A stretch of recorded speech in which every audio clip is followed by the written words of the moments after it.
바울은 기독교를 이 땅에서 없애기 위하여서 박해자로 앞장섰던 사람이었습니다. 박해를 위하여서 다메섹으로 가던 길에 예수님을 만나죠. 부활하신 예수님을 만납니다. 그런데 그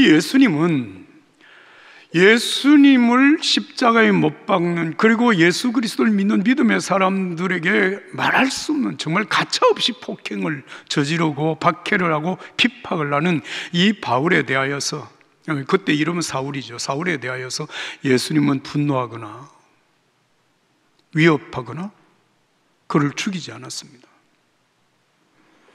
오히려 사울에게 나는 네가 핍박하는 예수라고 자신의 신분을 밝히면서 알지 못하고 행하는 사울의 이 악한 일에 대하여서 용서하시고 그를 하나님의 자녀로 받아주실 뿐만 아니라 예수님의 동력자로 세워주셨습니다. 이게 주님의 사랑입니다. 이 놀라운 사랑을 경험한 사도 바울은 그 하나님의 사랑을 어떻게 표현을 하는가 하면 로마서 5장 10절과 11절에 이렇게 말씀을 기록했습니다. 우리가 하나님과 원수되었을 때 하나님의 아들이 죽으심으로 인해 그분과 화목하게 되었으니 화목하게 된 우리는 하나님의 생명으로 인해 확실히 구원을 받을 것입니다. 그뿐 아니라 이제 우리는 우리를 하나님과 화목하게 하신 우리 주 예수 그리스도로 인해 하나님 안에서 기뻐합니다. 할렐루야입니다. 바울을 사랑하신 그때, 다시 말하면 하나님께서 그를 하나님의 귀한 동역자, 예수님의 동역자로 부르신 그때 바울의 상태는 어떠했느냐? 흉악한 죄인이었습니다.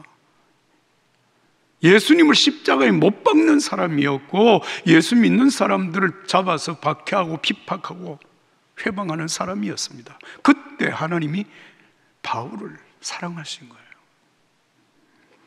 여러분, 이 사랑을 경험한 바울이 어떻게 살까? 여러분 생각하는 것은 그렇게 어렵지 않잖아요.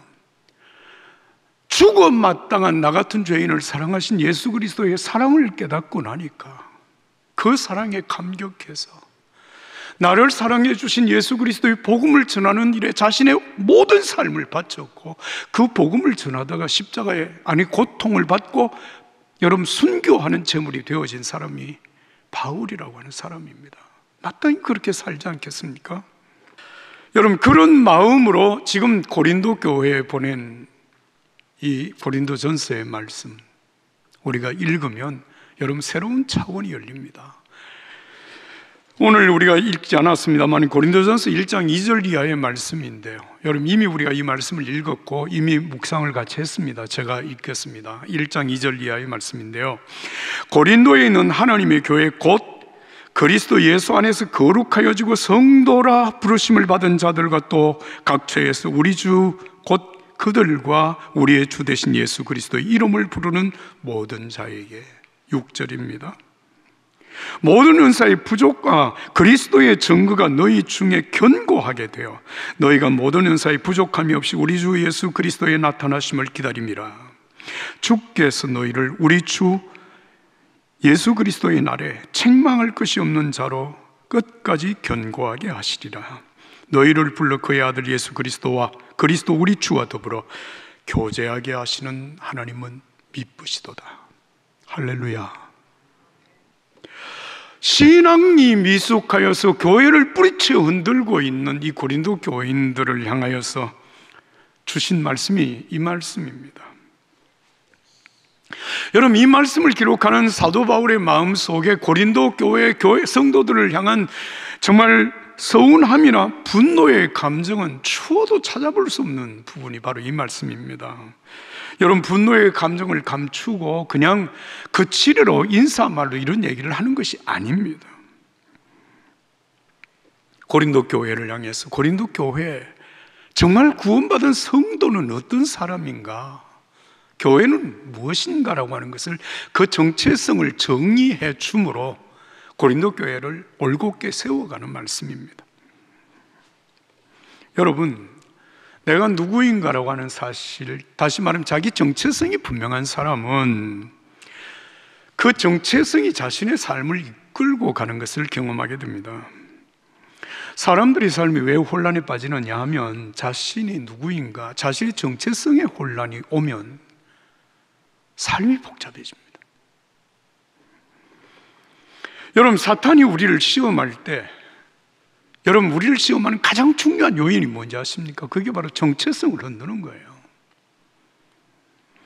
이를테면 아담과 하와가 하나님의 형상대로 지음을 받아서 하나님이 만드신 그 아름다운 에덴 동산에서 부족함이 없이 사는 중에 하루는 사단이 아담과 하와에게 이렇게 얘기를 하는 거죠. 너는 하나님 없이도 하나님처럼 살 수 있는 대단한 존재야. 그런데 하나님 그렇게 하며 살 필요가 뭐가 있느냐, 이렇게 아담과 하와를 흔듭니다. 그 사단의 유혹 앞에 아담과 하와는 하나님 먹지 말라고 한 선악과를 먹고 타락하고 회개하지 못하여서 마침내 에덴에서 추방을 당합니다. 그런데 여러분, 예수님은 세례를 받으실 때 하나님의 음성을 듣습니다. 이는 내 사랑하는 아들이요 내 기뻐하는 자라. 이 말씀을 들으신 예수님께서 광야로 가 40일 동안 금식하며 기도하셨는데, 기도하시고 나니까 여러분, 사단이 예수님에게 와서 이렇게 정체성을 흔들며 질문을 합니다. 너 하나님의 아들 맞냐는 거예요. 너 진짜 하나님의 아들이냐? 그러면 능력을 행해서, 능력을 나타내서 하나님의 아들이라고 하는 것을 한번 증명을 해보라는 것입니다. 너 정말 하나님의 아들로서 멋지게 세상의 구원자가 되기를 원한다면 내게 전해라. 그러면 세상의 모든 영광과 권세를 너에게 주겠다는 거예요. 사랑하는 여러분, 예수님은 자신이 하나님의 아들이라고 하는 이 정체성을 인정받기 위하여서 사탄 앞에 능력을 행사할 이유가 없었습니다. 자신의 정체성이 분명한 사람, 여러분, 유혹에 흔들리지 않는다는 말입니다. 사도 바울은 영적으로 미숙해서 혼란에 빠지고 있는 고린도 교회를 향해서 교회가 무엇인가, 교회의 정체성이 뭔가에 대하여서 제가 조금 전에 읽어드린 고린도전서 1장 2절부터 9절까지 7가지 정체성을 얘기합니다. 첫 번째가 이겁니다. 여러분은 고린도에 있는 하나님의 교회입니다. 두 번째, 그리스도 예수 안에서 거룩하여지고 성도라 부르심을 받는 사람들입니다. 세 번째, 우리의 주 되신 그리스도의 이름을 부르는 자들입니다. 네 번째, 그리스도의 증거가 여러분 중에 견고하게 되었습니다. 다섯 번째, 여러분은 모든 은사에 부족함이 없이 예수 그리스도의 재림을 기다리고 있습니다. 여섯 번째, 예수님 재림의 날에 책망할 것이 없는 자로 끝까지 견고하게 설 것입니다. 일곱 번째, 그의 아들 예수 그리스도와 더불어 교제하게 하시는 하나님은 참 미쁘신 분이십니다. 할렐루야. 여러분, 지금 고린도 교회가 서로 분열해서 서로를 대적하며 싸우는 이 상황 속에 보내는 여러분 메시지를 들어보면 참 놀랍습니다. 우리가 잘 생각해 봐야 돼요. 고린도 교회를 향해서 너희들이 정신 차리고 제대로 살면 앞으로 이렇게 될 것이다, 그런 얘기가 아닙니다. 이미 예수 그리스도를 믿어서 구원받은 하나님의 자녀들, 고린도 교회 성도 여러분들은, 여러분들이 섬기는 교회는 바로 이런 교회입니다 라고 하는 정의입니다. 구원받은 하나님의 자녀들은 하나님의 교회이고 거룩한 성도입니다. 예수님의 재림을 기다리는 사람들일 뿐만 아니라 예수님이 나타나시는 그날에 책망받지 아니할 거룩한 하나님의 자녀들입니다. 여러분은 지금 예수님과 교제하는 예수님의 사람, 하나님의 자녀입니다. 이 사실을 지금 일깨워주고 있는 것입니다. 사도 바울은 어린아이의 모습을 보면서 그 모습 속에서 마치 장성한 어른을 보는 것처럼 말하고 있는 것입니다. 여러분, 이 말은 형편없는 고린도 교회에게 영적으로 부담을 주어서 강압적으로 그들을 선하게 몰아가려고 하는 그런 의도의 말이 아닙니다. 하나님이 예정하시고 선택하시고 부르시고 예수 그리스도 안에서 이미 그들을 그렇게 구원하셨기 때문에 사도 바울은 고린도 교회를 그렇게 보고 있고 그들을 향하여서 담대하게 이 사실을 선포하는 것입니다. 사랑하는 여러분, 사도 바울이 위대한 전도자가 된 것, 복음을 위해서 위대한 순교자가 된 것은 어떻게 가능한지 여러분 가능했는지 아십니까? 다메섹 도상에서 사울을 부르신 예수님께서 그에게 놀라운 비전의 말씀을 주신 것이 사도행전 9장 15절에 있습니다. 이 사람은 이방 사람들과 왕들과 이스라엘 사람들 앞에서 내 이름을 전하도록 선택한 나의 그릇이다. 주님께서 그렇게 말씀하십니다. 이 말씀이 사울을 바울 되게 하고 바울을 바울 되게 한 소중한 말씀입니다. 지금 사도 바울은 바로 그 마음으로, 그 사랑으로 고린도 교회를 향해서 여러분들이 얼마나 대단한 존재인지를 여러분들이 인식해야 됩니다. 잊어버리면 안 됩니다. 그 사실을 일깨워주고 있습니다. 여러분, 그 사람의 꿈이 그 사람의 삶을 이끌어간다는 사실을 아십니까? 여러분들이 예수 그리스도 안에서 믿음으로 구원받은 내가 누구인가, 내 자신의 정체성이 무엇이며 나는 어떤 존재인가를 알면 여러분, 우리의 삶은 혼란스러울 이유가 없습니다. 이 은혜가 오늘 여러분들에게 함께하기를 예수님 이름으로 축복합니다. 축복합니다. 여러분, 오늘 우리가 읽은 고린도전서 3장의 말씀을 같이 봅니다. 3장 9절, 10절, 11절 말씀을 다 같이 한 목소리 읽겠습니다. 9절부터 11절입니다.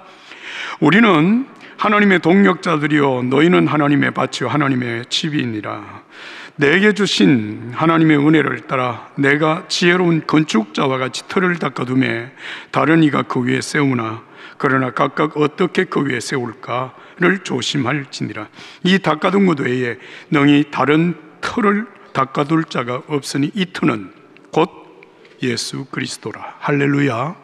16절 17절 말씀입니다. 너희는 너희가 하나님의 성전인 것과 하나님의 성령이 너희 안에 계시는 것을 알지 못하느냐. 누구든지 하나님의 성전을 더럽히면 하나님이 그 사람을 멸하시리라. 하나님의 성전은 거룩하니 너희도 그러하니라. 아멘. 여러분, 앞으로 우리가 읽게 될 말씀입니다만 고린도전서 6장 19절과 20절의 말씀 같은 맥락에서 이렇게 말씀하십니다. 너희 몸은 너희가 하나님께로부터 받은 바 너희 가운데 계신 성령의 전인 줄을 알지 못하느냐. 너희는 너희 자신의 것이 아니라 값으로 산 것이 되었으니 그런즉 너희 몸으로 하나님께 영광을 돌리라. 아멘. 여러분, 이 말씀은 교회가 얼마나 영적으로 대단한 존재인가라고 하는 것을 다시 일깨워주는 말씀입니다. 고린도 교회는 예수 그리스도의 터 위에 세워진 하나님의 집입니다. 이 하나님의 집에는 하나님의 성령이 함께 하시는 거룩한 성전입니다.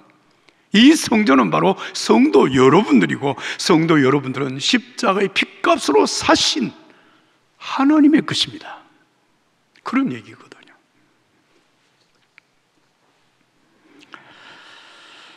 정말 구원받은 성도들로 인하여서 형성되어 이루어지는 여러분 교회가 얼마나 거룩한 교회냐, 얼마나 대단한 것인가, 영적인 그 위상이 얼마나 대단한가를 깨닫게 하는 것입니다. 이것을 모르고 망아지처럼 이리 뛰고 저리 뛰는 고린도 교회에게 교회의 정체성, 구원받은 성도의 정체성을 분명하게 깨우쳐주는 말씀입니다.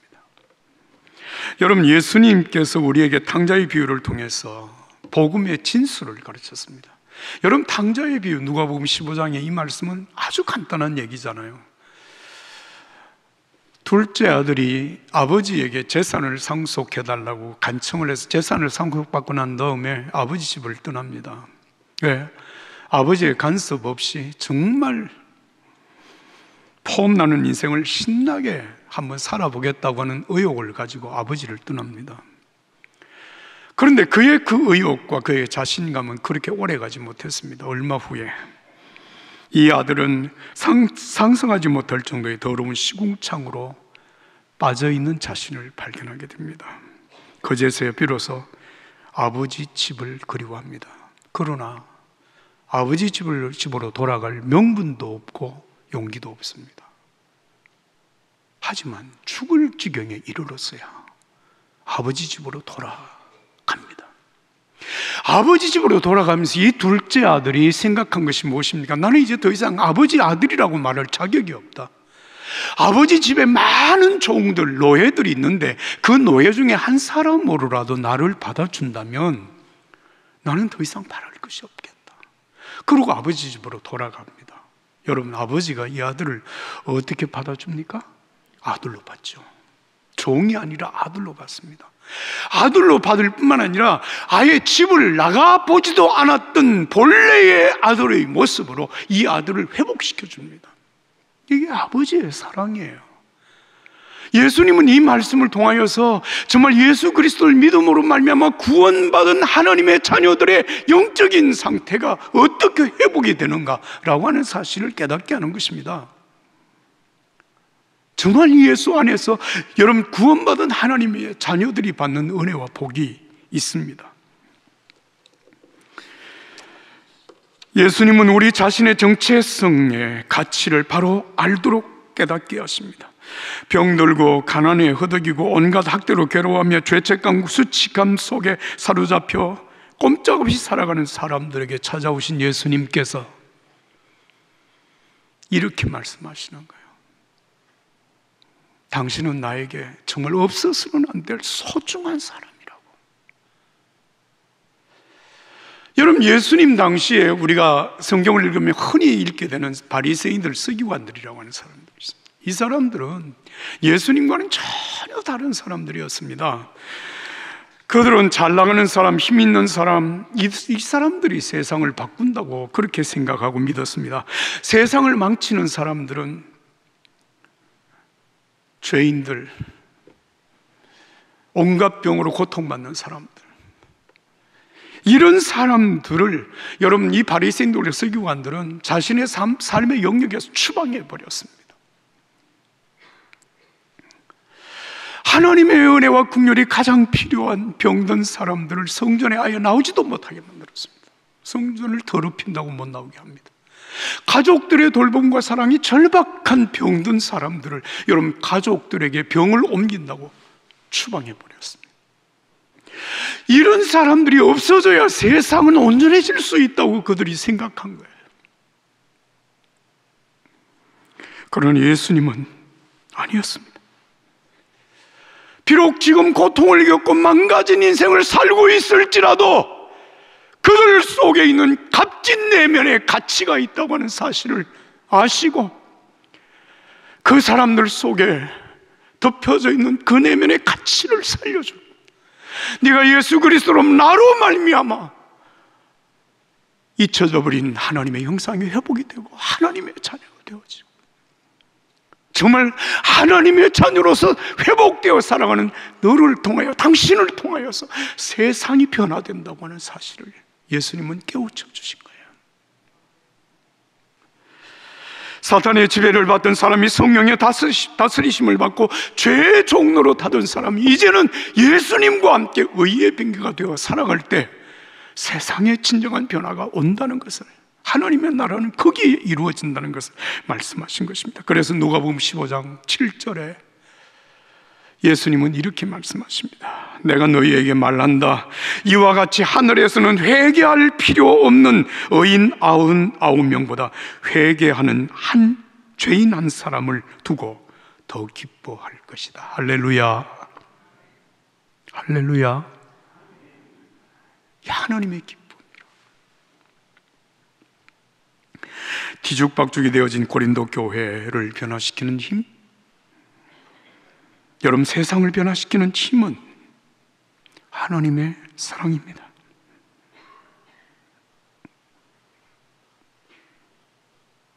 예수 그리스도의 복음으로 구원받은 성도와 교회가 무엇인지를 바로 깨닫게 하므로 여러분, 교회를 세워갑니다. 성도를 세워갑니다. 이것이 하나님의 사랑입니다. 여러분의 몸은 하나님의 성령이 거하시는 거룩한 성전입니다. 얼마나 놀라운 말씀입니까?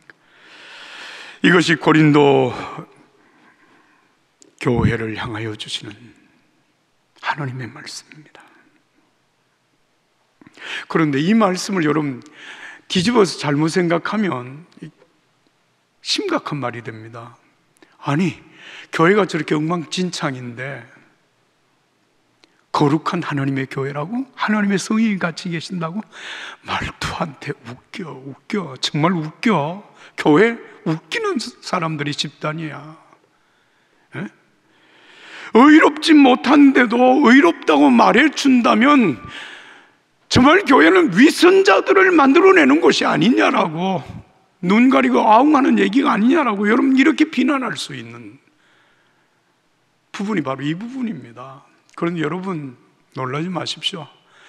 기독교 복음의 핵심 중에 핵심 하나가 뭐냐면 여러분 칭의의 교리 혹은 의인의 교리라고 말을 합니다. Justification이라고 하는 말은 실제로 의롭지 않은데 예수님께서 의롭다고 인정을 해주시고 실제로는 죄인인데 예수님께서 의인이라고 불러주신다고 하는 말, 이게 칭의 혹은 의인의 교리입니다. 나는 여전히 죄인인데 예수 그리스도의 십자가의 보혈로 우리의 죄를 씻어주시고 우리를 의롭다고 인정해 주시는 것이 의인입니다.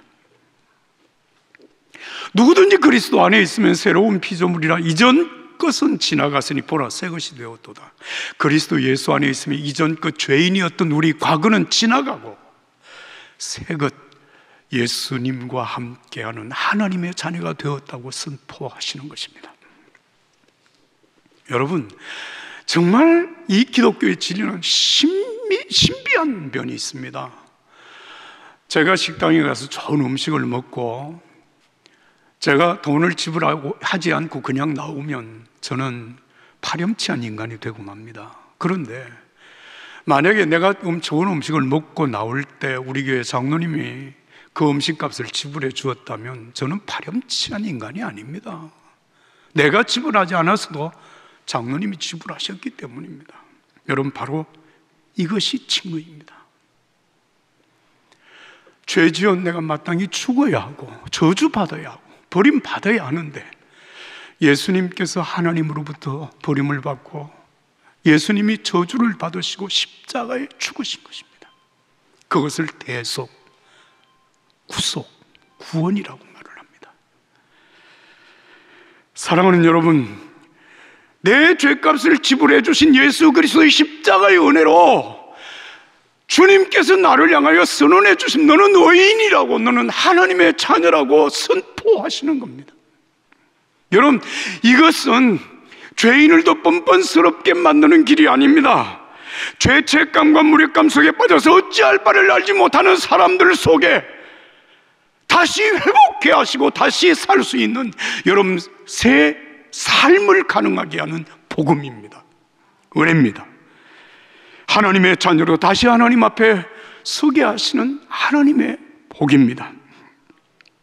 의롭다 하심을 받는 은혜로부터 시작되어지는 예수 그리스도를 믿는 믿음의 사람들은 예수님과 함께 날마다 비록 부족함에도 불구하고 여러분 성화 거룩하게 주님을 닮아가는 삶을 살아가는 것이 그리스도인의 삶입니다. 할렐루야. 그렇습니다. 어떻게 가능한 것입니까? 우리를 고아처럼 부려두지 아니하시고 우리와 성령님께서 함께 하시기 때문입니다. 이 은혜가 오늘 저와 여러분들에게 그리고 우리 종교교회 위에 함께 하기를 예수님 이름으로 축복합니다.